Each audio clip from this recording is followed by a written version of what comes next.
تو بیسک اور بنیادی چیز حضور تاجدار کائنات صلی اللہ علیہ وسلم کی محبت ہے۔ اب سوال پیدا ہوتا ہے کہ حضور سے اگر ہم نے محبت کرنی ہے اور اپنے دل میں محبت پیدا کرنی ہے تو پھر اس محبت کو وہ کیسے پیدا ہوگی؟ تو واضح ہے، اب حضور نبی کریم صلی اللہ علیہ وسلم ہمارے سامنے تو موجود اس طرح نہیں ہیں جس طرح ظاہراً ہم اپنی سر کی آنکھوں سے دیکھ سکیں،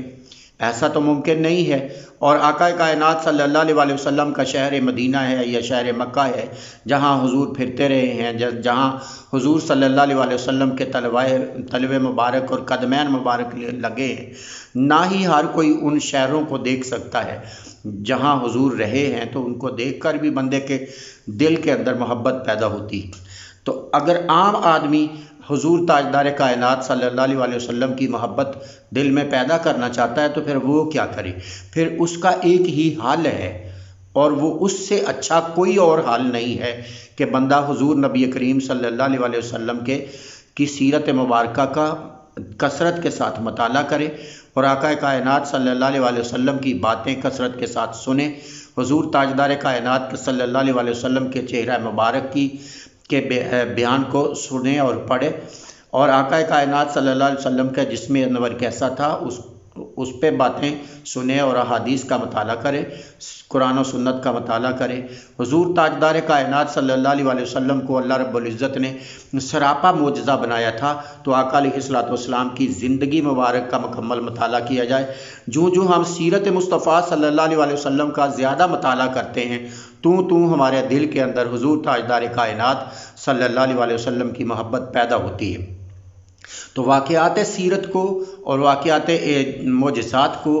سننے سے اور پڑھنے سے ہمارے دلوں کے اندر محبت رسول صلی اللہ علیہ وسلم پیدا ہوتی ہے۔ نعت سننے سے، نعت پڑھنے سے حضور نبی کریم صلی اللہ علیہ وسلم کی محبت پیدا ہوتی ہے۔ درود پڑھنے سے، درود پاک پڑھانے سے اور درود پاک کو فروغ دینے سے بندے کے دل کے اندر حضور تاجدار کائنات صلی اللہ علیہ وسلم کی محبت پیدا ہوتی ہے۔ ایک حدیث پاک میں حضور نبی کریم صلی اللہ علیہ وسلم کے دست مبارک، ہاتھ مبارک کی معجزات میں سے آج آپ کو سنانا چاہتا ہوں، مجھے بہت اچھی لگی، میں نے کہا آپ سے بھی اب میں وہ حدیث پاک شیئر کر دوں۔ تو راوی بیان کرتے ہیں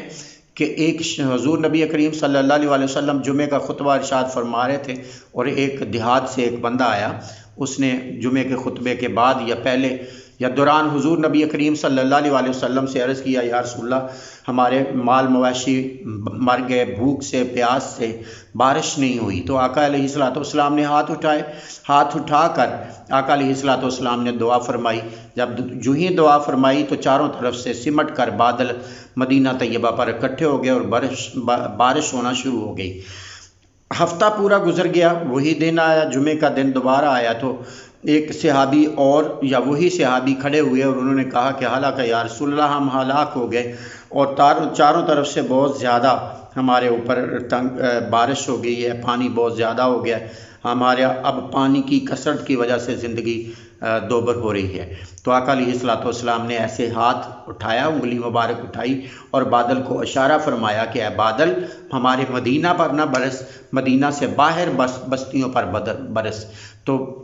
لوگوں نے، دنیا نے دیکھا کہ جو تاجدار کائنات صلی اللہ علیہ وسلم کی انگلی مبارک ایسے گھومی تو آقا علیہ السلام کی انگلی مبارک کے ساتھ ہی جو بادل تھا وہ چھٹ گیا، اور جس طرح رات کو چاند نکل آتا ہے اس طرح آسمان پر بادلوں کے اندر سے مدینہ طیبہ کے اوپر والا جو ماحول تھا وہ چاند کی طرح کلیئر ہو گیا۔ تو یہ